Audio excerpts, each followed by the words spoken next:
Dear students and hello friends, welcome to my YouTube channel CKP Chemistry Classes। PYQ section में इस साल NEET में जो question आए थे उन्हीं को आगे डिस्कस करने जा रहे हैं। First question, consider the following compounds KO2, H2O2, H2SO4.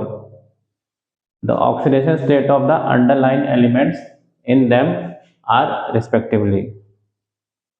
Oxidation number बताना है इन अंडरलाइन एलिमेंट का।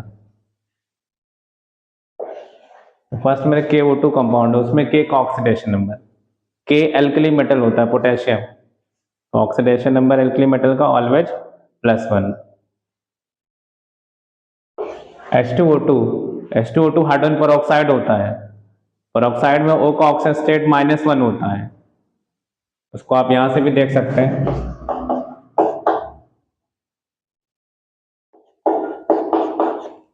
H2O2 का ये स्ट्रक्चर होता है, बॉन्ड ब्रेक करेंगे यहाँ पे तो +1 -1, ये बॉन्ड 0 0 से ब्रेक होगा, +1 -1।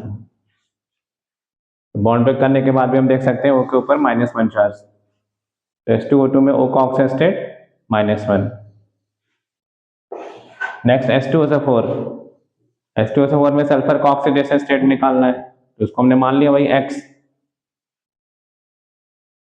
तो 2 टाइम्स हाइड्रोजन का oxygen state +1 plus X plus 4 times O का -2 = 0, यहाँ से X आ जाएगा +6, तो करेक्ट आंसर आपका हो जाएगा first option. Okay, next question ये स्ट्रक्चर ऑफ एटम का है। The ratio of the wavelength of the light absorbed bye A hydrogen atom when it undergoes n = 2 to n = 3 electronic transition है, and n = 4 to n = 6। तो दोनों case में यहाँ पे आपको वेवलेंथ निकालना है, उसका रेशियो। तो वेवलेंथ निकालने के लिए हम लोग रेडबर्ग फॉर्मूला यूज करते हैं। रेडबर्ग फॉर्मूला होता है 1/λ = R/Z², 1/n1² - 1/n2²। H atom की बात कर रहे हैं तो Z1 हो गया। तो फर्स्ट केस में अगर आप वेवलेंथ के लिए यूज करेंगे इसको, इलेक्ट्रॉनिक ट्रांजिशन 2 से 3 में हो रहा है, सपोज वेवलेंथ वो λ1 है, तो 1/λ1 = R, n1 लोअर एनर्जी होता है, n2 higher energy level, 1/2² - 1/3²। First equation हो गया। सेकंड के केस में 4 से 2 है इलेक्ट्रॉनिक ट्रांजिशन, सपोज वेवलेंथ उस केस में λ2, तो 1/λ2 = R, 1/4² - 1/6²। अब इनको डिवाइड कर दीजिए, इसको डिवाइड करेंगे तो λ1/λ2, ये आप सॉल्व करेंगे सिंप्लीफाई हो जाता है, 1/4 आता है। करेक्ट आंसर इसमें आपका 4 है। ओके,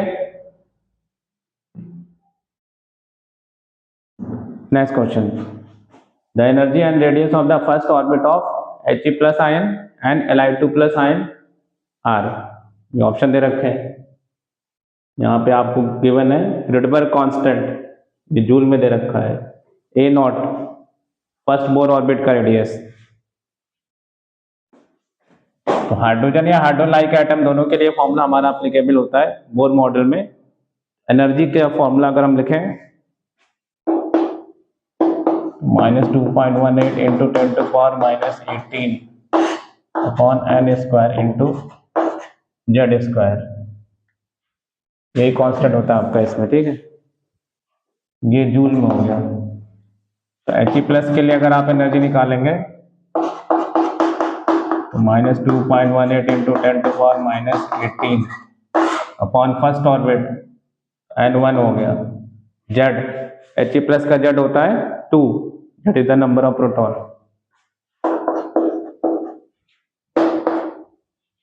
ये आपका आ जाएगा 8.72 × 10⁻⁻18। अब Li2+ के लिए आप एनर्जी निकालेंगे -2.18 इंटू 10⁻18 अपॉन 1 स्क्वायर इंटू उसका जेड होता है 3, Li2 प्लस के लिए जेड 3, ये आपका आ जाएगा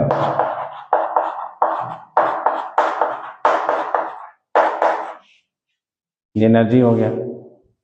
अब ऑर्बिट रेडियस के लिए R = 52.9 n square upon Z, ये पिकोमीटर में हुआ।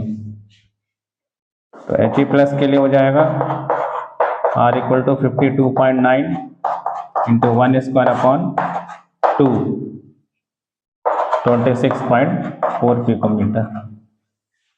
और Li2 प्लस के लिए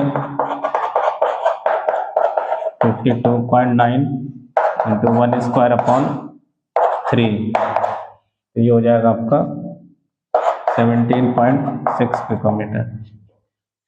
इस कैलकुलेशन से आप देख सकते हैं आपका आंसर आ जाएगा first part. Okay,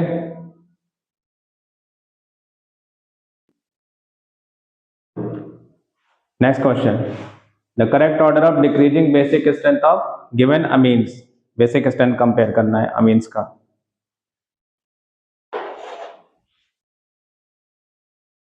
N methyl aniline, ये हो गया आपका N methyl aniline. बेंजीनामीन,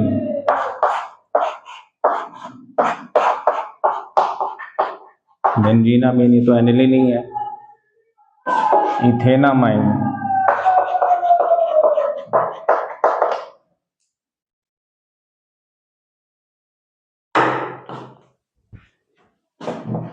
ethanamine, N ethyl ethanamine.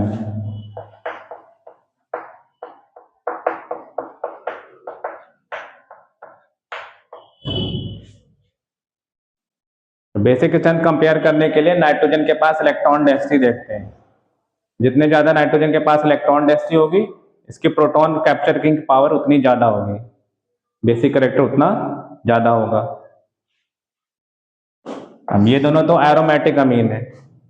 Aromatic अमीन में एन का लोन पेयर रेजोनेंस में इन्वॉल्व होता है, तो एरोमेटिक अमीन लेस बेसिक, एन के पास इलेक्ट्रॉन डेंसिटी कम हो गई, बेसिक करेक्टर कम हो जाएगा। एलिफैटिक अमीन ये ज्यादा बेसिक होती है, इसमें एन के पास इलेक्ट्रॉन डेंसिटी ज्यादा है।